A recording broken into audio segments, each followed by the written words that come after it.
ಸ್ನೇಹಿತರೆ, welcome to AJ Tech Kannada YouTube channel. ಸ್ನೇಹಿತರೆ, ಈ ವಿಡಿಯೋದ ಮಾಹಿತಿ ಏನಂದ್ರೆ, ಬರ ಪರಿಹಾರದ ಅಮೌಂಟು ಕೆಲ ರೈತರುಗಳಿಗೆ ಇನ್ನೂ ಕೂಡ ಜಮಾವಣೆ ಆಗಿಲ್ಲ. ಕಳೆದ 10 ದಿವಸಗಳಿಂದ ನಿರಂತರವಾಗಿ ರೈತರುಗಳಿಗೆ ಅಮೌಂಟು ಜಮಾವಣೆ ಆಗ್ತಾ ಇದೆ. ಅದರಲ್ಲೂ ತುಂಬ ಜನ ರೈತರುಗಳಿಗೆ ಅಮೌಂಟು ಕ್ರೆಡಿಟ್ ಆಗಿಲ್ಲ. ಅವ್ರಿಗೆ ಒಂದು ಆತಂಕ ಇದೆ, ನಮಗೆ ಅಮೌಂಟ್ ಬರುತ್ತಾ ಬರಲ್ವ ಅನ್ನೋ ಒಂದು ಕನ್ಫ್ಯೂಷನಲ್ಲಿ ಇದ್ದಾರೆ.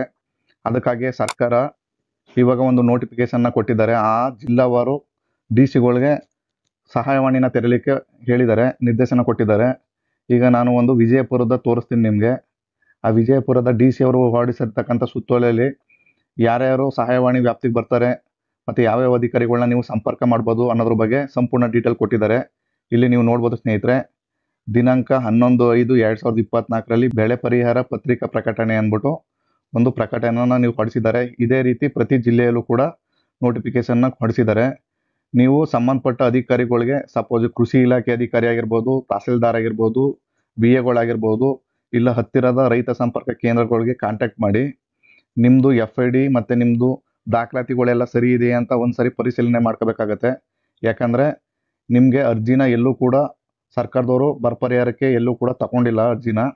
ಬಟ್ ಕೆಲವು ರೈತರುಗಳಿಗೆ ಗೊಂದಲ ಏನು ಅಂದರೆ, ಅರ್ಜಿನ ತಗೊಂಡಿಲ್ಲ, ನಮಗೆ ಬರುತ್ತೋ ಇಲ್ಲ ಬರಲ್ವೋ ಅನ್ನೋದೊಂದು ಕನ್ಫ್ಯೂಷನ್ ಇದೆ. ಅದು ಆಗಲ್ಲ ಸ್ನೇಹಿತರೆ. ಇಲ್ಲಿ ಫ್ರೂಟ್ಸ್ ID ಅಂತ ನಿಮಗೆ ಜನರೇಟ್ ಆಗಿರುತ್ತೆ. ಇನ್ನು ಫ್ರೂಟ್ಸ್ ಐಡಿನ ಯಾರು ಜನರೇಟ್ ಮಾಡ್ಕೊಂಡಿಲ್ಲ ಅಂಥ ರೈತರುಗಳಿಗೆ ಅಮೌಂಟ್ ಬರಲ್ಲ. ಇಲ್ಲಿ ಕೆಳಗಡೆ ಕೊಟ್ಟಿದ್ದಾರೆ ನೋಡಿ, ಬೆಳೆ ಹಾನಿ ಪರಿಹಾರ ಪಡೆದುಕೊಳ್ಳಲು ಫ್ರೂಟ್ಸ್ ID ಕಡ್ಡಾಯವಾಗಿರುವುದರಿಂದ ಇದುವರೆಗೆ ಫ್ರೂಟ್ಸ್ ID ಮಾಡಿಕೊಳ್ಳದೇ ಇರುವ ರೈತರು ಕೂಡಲೇ ತಮ್ಮ ಆಧಾರ್, ಬ್ಯಾಂಕ್ ಖಾತೆ ವಿವರ ಹಾಗೂ ಪಹಣಿ ಮಾಹಿತಿಯನ್ನು ಗ್ರಾಮ ಆಡಳಿತಾಧಿಕಾರಿಗಳು ಅಥವಾ ಸಮೀಪದ ರೈತ ಸಂಪರ್ಕ ಕೇಂದ್ರಗಳಿಗೆ ಭೇಟಿ ನೀಡಿ ಫ್ರೂಟ್ಸ್ IDಯನ್ನು ಸೃಜಿಸಿಕೊಳ್ಳಲು ಕೋರಿದೆ. ಇಲ್ಲವಾದಲ್ಲಿ ಅಂಥ ರೈತರುಗಳಿಗೆ ಪರಿಹಾರದ ಹಣ ಪಡೆಯಲು ಸಾಧ್ಯವಿಲ್ಲ ಅಂತ ಅಂದ್ಬಿಟ್ಟು ಒಂದು ಕೆಳಗಡೆ ನೋಟಿಫಿಕೇಶನ್ ಹಾಕಿ ಕೊಟ್ಟಿದ್ದಾರೆ ಸ್ನೇಹಿತರೆ.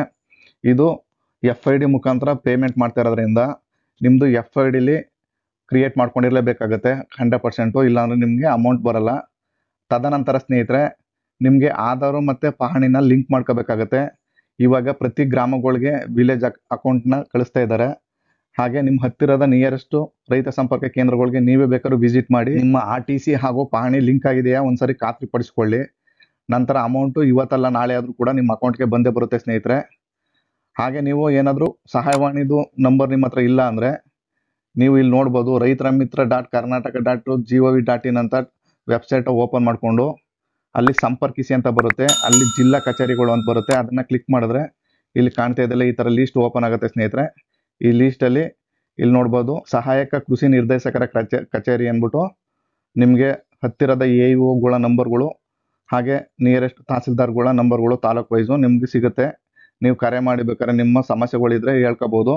ಅದಲ್ಲದೆ ನೀವು ನೇರವಾಗೂ ಕೂಡ ಹೋಗಿ ನಿಮ್ಮ ಹತ್ತಿರದ ರೈತ ಸಂಪರ್ಕ ಕೇಂದ್ರಕ್ಕೆ ಹೋಗಿ ನಮಗೆ ಇನ್ನೂ ಬರಬರಿಯಾದ ಅಮೌಂಟ್ ಬಂದಿಲ್ಲ, ಅದು ಸ್ಟೇಟಸ್ ಏನಾಗಿದೆ ಅಂತ ಬೇಕಾದರೂ ಕೇಳಿದ್ರೆ ಅವರು ಮಾಹಿತಿ ಕೊಡ್ತಾರೆ ಸ್ನೇಹಿತರೆ. ಅಲ್ಲದೆ ಸ್ನೇಹಿತರೆ, ನೀವು ಫ್ರೂಟ್ಸ್ ಐಡಿನ ಇನ್ನೂ ಕೂಡ ಜನರೇಟ್ ಮಾಡ್ಕೊಂಡಿಲ್ಲ ಅಂದರೆ, ಅಕಸ್ಮಾತ್ ಜನರೇಟ್ ಮಾಡಿಕೊಂಡು ಕೂಡ ಫ್ರೂಟ್ಸ್ ಐಡಿಲಿ ನಿಮ್ಮದು ವಿತ್ ಲ್ಯಾಂಡು ವಿತೌಟ್ ಲ್ಯಾಂಡ್ ಅಂತ ಎರಡು ಆಗುತ್ತೆ ಸ್ನೇಹಿತರೆ. ಇಲ್ಲಿ ನೋಡ್ಬೋದು ನೀವು, ಫಾರ್ಮರ್ ಟೈಪು ಮಾರ್ಜಿನಲ್ಲು ಮಧ್ಯಮ ಹಾಗೂ ಇಲ್ಲಿ ವಿತ್ ಲ್ಯಾಂಡ್ ಅಂತ ಲ್ಯಾಂಡ್ ಸ್ಟೇಟಸ್ ಅಂತ ಬರುತ್ತೆ. ಇಲ್ಲಿ ವಿತ್ ಲ್ಯಾಂಡು ವಿತೌಟ್ ಲ್ಯಾಂಡ್ ಅಂತ ಎರಡು ಆಗಿರುತ್ತೆ. ನಿಮ್ಮದು FID ನಂಬರ್ ಕೂಡ ಇದ್ದರೂ ಕೂಡ ನಿಮ್ಮ ಲ್ಯಾಂಡ್ ಸ್ಟೇಟಸ್ನಲ್ಲಿ ವಿತೌಟ್ ಲ್ಯಾಂಡ್ ಅಂತ ಆಗಿದ್ರೆ ನಿಮಗೆ ಹಣ ಬರೋದಿಲ್ಲ ಸ್ನೇಹಿತರೆ. ಇಲ್ಲಿ ನೀವು ವಿತ್ ಲ್ಯಾಂಡ್ ಅಂತ ಇದನ್ನ ಮಾಡಿಸ್ಕೋಬೇಕಾಗುತ್ತೆ, ಮಾಡಿಫಿಕೇಶನ್ ಮಾಡಿಕೊಡ್ತಾರೆ. ನೀವು ಹತ್ತಿರದ ರೈತರ ಸಂಪರ್ಕಕ್ಕೆ ವಿಸಿಟ್ ಮಾಡಿ. ಹಾಗೆಯೇ ಫ್ರೂಟ್ಸ್ ಐಡಿನ ಯಾರ್ಯಾರು ಕ್ರಿಯೇಟ್ ಮಾಡ್ಕೊಂಡಿಲ್ಲ ಅವ್ರಿಗೆ ಯಾವ ರೀತಿ ಮಾಡ್ಕೊಳ್ಳೋದು ಅಂತ ನಾನು ಈಗ ತೋರಿಸ್ಕೊಡ್ತೀನಿ. ಆ ರೀತಿ ನೀವು ಫ್ರೂಟ್ಸ್ ಐಡಿನ ನೀವು ಮನೇಲೆ ಕೂತು ಕೂಡ ಮಾಡ್ಕೋಬೋದು. ಏನಿಲ್ಲ ಸ್ನೇಹಿತರೆ, ಸಿಂಪಲ್ಲಾಗಿ ನೀವು ನಿಮ್ಮ ಯಾವುದಾದ್ರು ಬ್ರೌಸರ್ ಓಪನ್ ಮಾಡಿಕೊಂಡು ಅಲ್ಲಿ ಫ್ರೂಟ್ಸ್ ಅಂತ ಟೈಪ್ ಮಾಡಿ, ಅಲ್ಲಿ ಫ್ರೂಟ್ಸ್ .karnataka.gov.in ಅಂತ ಫಸ್ಟ್ ಆಪ್ಷನ್ನೇ ಕಾಣುತ್ತೆ, ಅದನ್ನು ಕ್ಲಿಕ್ ಮಾಡಿ. ಕ್ಲಿಕ್ ಮಾಡಿದ ನಂತರ ಈ ಥರ ಒಂದು ಪಾಪಪ್ ಬರುತ್ತೆ, ಅದನ್ನು ಸ್ಕಿಪ್ ಮಾಡಿ. ಸ್ಕಿಪ್ ಮಾಡಿದ ನಂತರ ಇಲ್ಲಿ 2 ಆಪ್ಷನ್ಗಳು ಬರುತ್ತೆ, ಲಾಗಿನ್ ಮತ್ತು ಸಿಟಿಜನ್ ಲಾಗಿನ್ ಅಂತ. ಇದು ಲಾಗಿನ್ ಅಂದರೆ ಇದು ಅಧಿಕಾರಿಗಳ ಲಾಗಿನ್ ಆಗಿರುತ್ತೆ. ಇದು ಸಿಟಿಜನ್ ಲಾಗಿನ್ ಅಂತ ಅಂದರೆ ಇದು ಸಾರ್ವಜನಿಕರಿಗೋಸ್ಕರನೇ ಓಪನ್ ಆಗಿರ್ತಕ್ಕಂಥದ್ದು. ಅದನ್ನು ಕ್ಲಿಕ್ ಮಾಡಿದ್ರೆ ಇಲ್ಲಿ ನೀವು ನೋಡ್ಬೋದು, ಕೆಳಗಡೆ ಫಸ್ಟ್ ಟೈಮ್ ನೀವು ರಿಜಿಸ್ಟ್ರೇಷನ್ ಮಾಡ್ತಾ ಇದ್ದೀರಿ ಅಂದರೆ ಸಿಟಿಜನ್ ರಿಜಿಸ್ಟ್ರೇಷನ್ ಅಂತ ಇದೆ, ಅದನ್ನು ಕ್ಲಿಕ್ ಮಾಡಬೇಕಾಗತ್ತೆ. ಕ್ಲಿಕ್ ಮಾಡಿದ ನಂತರ ಆಧಾರ್ ಕಾರ್ಡಲ್ಲಿ ಇರುವಂಥ ಹೆಸರು ಮತ್ತು ಆಧಾರ್ ಕಾರ್ಡ್ ನಂಬರ್ನ ಹಾಕಬೇಕಾಗುತ್ತೆ. ನಿಮ್ಮ ಹೆಸರು ಆಧಾರ್ ನಂಬರ್ನ ಹಾಕಿದ ನಂತರ ಇಲ್ಲಿ ಕನ್ಸಲ್ಟ್ ಬಾಕ್ಸ್ ಇದೆ, ಅದನ್ನು ಕ್ಲಿಕ್ ಮಾಡಬೇಕಾಗುತ್ತೆ. ಕ್ಲಿಕ್ ಮಾಡಿ ಇಲ್ಲಿ ಕೆಳಗಡೆ ಸಲ್ಲಿಸಿ ಅಂತಿದೆ, ಅದನ್ನು ಕ್ಲಿಕ್ ಮಾಡಿ. ಕ್ಲಿಕ್ ಮಾಡಿದ ನಂತರ ಫೋನ್ ನಂಬರ್ನ ಹಾಕಬೇಕಾಗುತ್ತೆ. ಫೋನ್ ನಂಬರ್ ಹಾಕಿದ ನಂತರ ಇಲ್ಲಿ ನಿಮ್ಮ ಹತ್ರ ಇಮೇಲ್ ಇದೆ ಅಂತ ಕೇಳುತ್ತೆ, ನೋ ಅಂತ ಮಾಡಿ. ಇಲ್ಲಿ ಪ್ರೊಸೀಡ್ ಅಂತ ಇದೆ, ಅದನ್ನು ಕ್ಲಿಕ್ ಮಾಡಿ.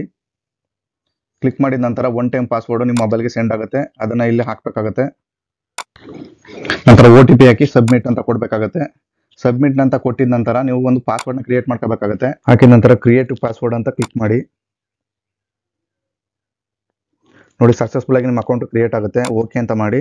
Take me to the login page ಅಂತ ಕ್ಲಿಕ್ ಮಾಡಿ. ಅಲ್ಲಿ ಕೊಟ್ಟಿರ್ತಕ್ಕಂಥ ಫೋನ್ ನಂಬರ್ನ ಹಾಕಿ ಮತ್ತೆ ಕ್ರಿಯೇಟ್ ಮಾಡ್ಕೊಂಡಿರ್ತಕ್ಕಂಥ ಪಾಸ್ವರ್ಡ್ನ ಹಾಕಿ ಇಲ್ಲಿ ಕಾಣ್ತಿರೋ ಕ್ಯಾಪ್ಸನ್ನ ಫಿಲ್ ಮಾಡಬೇಕಾಗುತ್ತೆ. ಇಲ್ಲಿ ಲಾಗಿನ್ ಅಂತ ಇದೆ, ನಂತರ ಲಾಗಿನ್ ಅಂತ ಕ್ಲಿಕ್ ಮಾಡಿ. ಹೀಗೆ ನಿಮಗೆ ಪೇಜ್ ಓಪನ್ ಆಗುತ್ತೆ ಸ್ನೇಹಿತರೆ. ಇಲ್ಲಿ ನೀವು ಆಪ್ಷನ್ಗಳು ತುಂಬ ಇದೆ. ನೀವು ರಿಜಿಸ್ಟ್ರೇಷನ್ ಅಂತ ಕಾಣ್ತಾ ಇದೆ, ಇಲ್ಲಿ ನೋಡಿ ಆನ್ಲೈನ್ ರಿಜಿಸ್ಟ್ರೇಷನ್ ಅಂತ ಬರುತ್ತೆ, ಅದನ್ನು ಕ್ಲಿಕ್ ಮಾಡಬೇಕಾಗುತ್ತೆ. ಇಲ್ಲಿ ಇದೆಲ್ಲ ಫಿಲ್ ಮಾಡಬೇಕಾಗುತ್ತೆ ಸ್ನೇಹಿತರೆ. ನಿಮ್ಗೆ ಆಲ್ರೆಡಿ ಆಧಾರ್ ವ್ಯಾಲಿಡೇಟ್ ಇದ್ದರೆ ಈ ಥರ ರೈಟ್ ಮಾರ್ಕ್ ಬರುತ್ತೆ. ಇಲ್ಲಿ ನೇಮ್ ಇನ್ ಕನ್ನಡ, ನಿಮ್ಮ ಕನ್ನಡದಲ್ಲಿ ನಿಮ್ಮ ಹೆಸರನ್ನ ಹಾಕೊಳ್ಳಿ.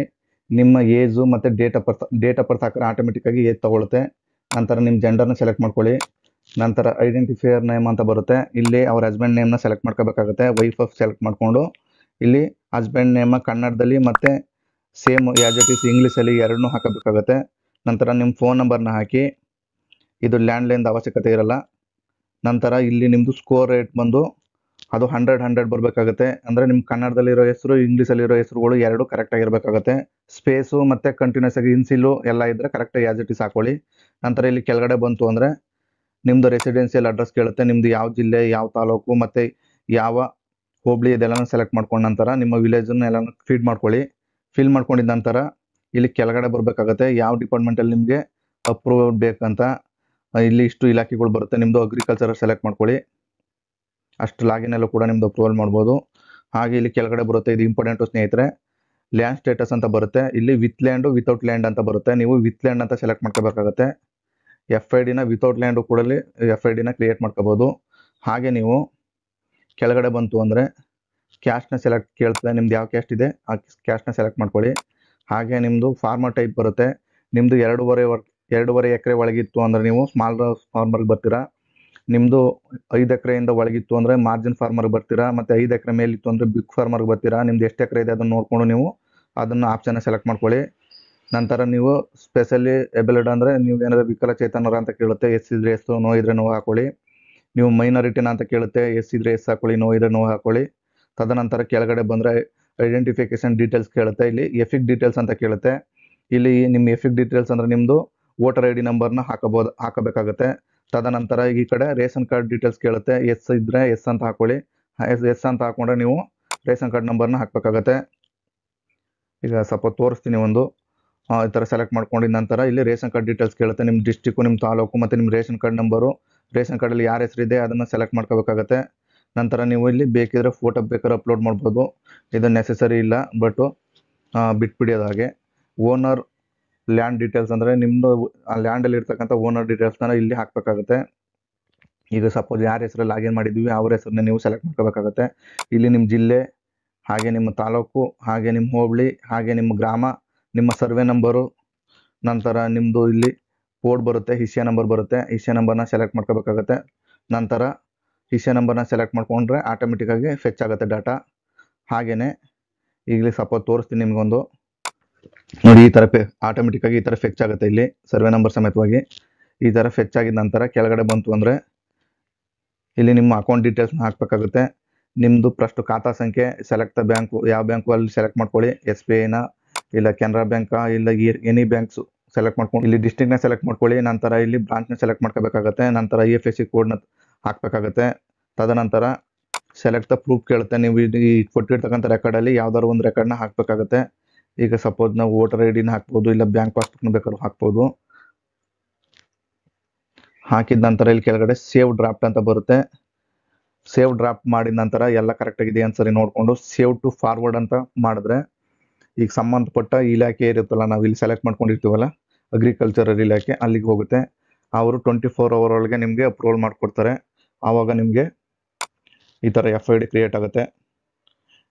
ಈ FID ಕ್ರಿಯೇಟ್ ಆಗಿದ ನಂತರ ನೀವು ಬೇಕಾದರೆ DBT ಸ್ಟೇಟಸ್ಸು ಮತ್ತು ನಿಮ್ಮದು ಪೇಮೆಂಟ್ ಸ್ಟೇಟಸ್ಸು ಎಲ್ಲ ಈ ಕಡೆ ಕಾಲಮ್ಗಳಲ್ಲಿ ಚೆಕ್ ಮಾಡ್ಕೋಬೋದು. ಇದಿಷ್ಟಾದ ನಂತರ ಸ್ನೇಹಿತರೆ ನೀವು ಆಧಾರ್ ಮತ್ತು ಪಹಣಿನ ಲಿಂಕ್ ಮಾಡ್ಕೋಬೇಕಾಗುತ್ತೆ. ನೀವು ಹತ್ತಿರದ ಸೈಬರ್ ಸೆಂಟರ್ಗಳಿಗೆ ಹೋದರೂ ಕೂಡ ಮಾಡಿಕೊಡ್ತಾರೆ. ಇವಾಗ ಸರ್ವರ್ ಸಮಸ್ಯೆ ಇರೋದ್ರಿಂದ ನೀವು VAಗಳು ತಪ್ಪಿದ್ರೆ ಸಂಬಂಧಪಟ್ಟ ರೈತ ಸಂಪರ್ಕ ಕೇಂದ್ರಕ್ಕೆ ಸಂಪರ್ಕ ಮಾಡಿ ನೀವು ಅಲ್ಲಿ ಆಧಾರ್ ಮತ್ತು ಪಹಣಿನ ಲಿಂಕ್ ಮಾಡ್ಕೋಬೇಕಾಗುತ್ತೆ.